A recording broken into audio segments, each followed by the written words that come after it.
शुभकामनाएं।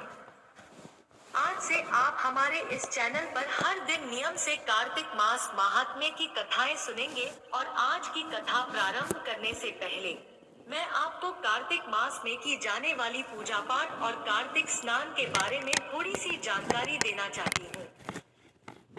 हमारे हिंदू धर्म में कार्तिक मास को बहुत ही पवित्र और शुभ माना जाता है।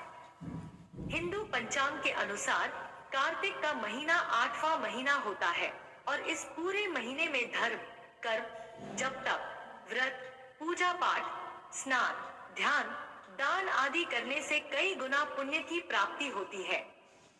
पूरे महीने में ब्रह्मा मुहूर्त में उठकर स्नान किया जाता है। संभव हो तो पवित्र नदियों में स्नान करना चाहिए, नहीं तो घर पर भी नहाने के पानी में गंगाजल मिलाकर स्नान किया जाता है। कार्तिक के महीने में सुबह 4:30 बजे से 5:30 बजे के बीच में उठकर स्नान करना शुभ रहता है। इसी समय आप सूर्य देवता को जल अर्पित कर सकते हैं। पूरे महीने में तुलसी जी की पूजा भी करनी चाहिए।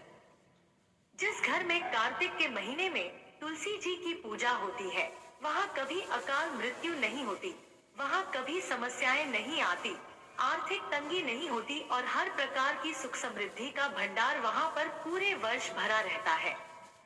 कार्तिक के पूरे महीने में भगवान विष्णु और भगवान श्री कृष्ण की पूजा की जाती है। इस पूरे महीने में व्रत, दान, तुलसी जी का विवाह, दीप दान और गंगा जी में स्नान करने से कई गुना पुण्य की प्राप्ति होती है। साथ ही इस महीने में किया गया दान कभी व्यर्थ नहीं जाता। इस महीने में किया गया छोटे से छोटा दान भी कई गुना पुण्य की प्राप्ति कराने वाला होता है। कार्तिक के महीने में ही तारा भोजन किया जाता है, यानी जो लोग उपवास रखते हैं। कुछ लोग ऐसे होते हैं जो पूरे कार्तिक के महीने में एक समय भोजन करते हैं। वे शाम की पूजा करने के बाद तारों की छांव में ही शुद्ध सात्विक भोजन ग्रहण कर लेते हैं। कार्तिक के महीने में किस प्रकार से पूजा करनी चाहिए ये जान लीजिए। सुबह जल्दी उठकर स्नान आदि से निवृत्त होने के बाद आप तुलसी जी की पूजा करें। तुलसी जी के पौधे में नियमित रूप से जल अर्पित करें। कुछ विशेष दिनों को छोड़कर, जैसे कि रविवार, एकादशी या ग्रहण वाले दिन को छोड़कर आप तुलसी जी के पौधे में जल अर्पित करके दीपदान भी किया जा सकता है। तुलसी जी की परिक्रमा करनी चाहिए।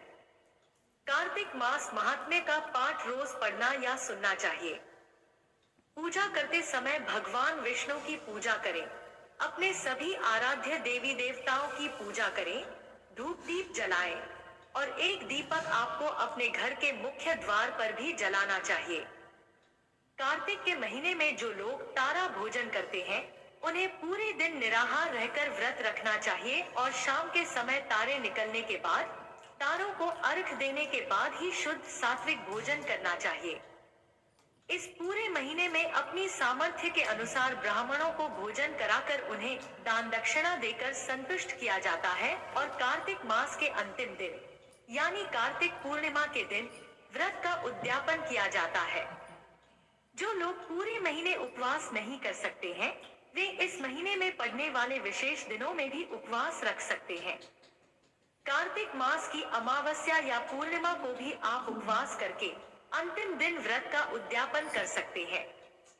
उद्यापन वाले दिन आपको 5-5 की मात्रा में कोई भी सामग्री का दान करना चाहिए, जैसे कि आप 5 घड़े, 5 सुराही, 5 वस्त्र, 5 तरह के फल, 5 तरह के अनाज, इन सब का दान किसी योग्य ब्राह्मण को दे सकते हैं।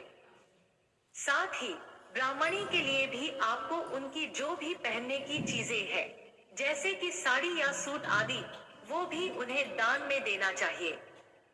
दान दक्षिणा देकर आप अंतिम दिन व्रत का उद्यापन कर सकते हैं। कार्तिक मास के नियमों का पालन करने वाले भक्तों को सुबह ब्रह्मा मुहूर्त में उठकर, हो सके तो ताजे पानी से, नहीं तो गर्म गुनगुने पानी से आप अपने स्वास्थ्य के अनुसार स्नान कर सकते हैं। तुलसी जी की पूजा करनी चाहिए। धूप दीप जलाकर आपको विधि विधान से आराध्य देवी देवताओं की पूजा करनी चाहिए। पूरे महीने में हो सके तो धरती पर ही बिस्तर लगाकर सोना चाहिए।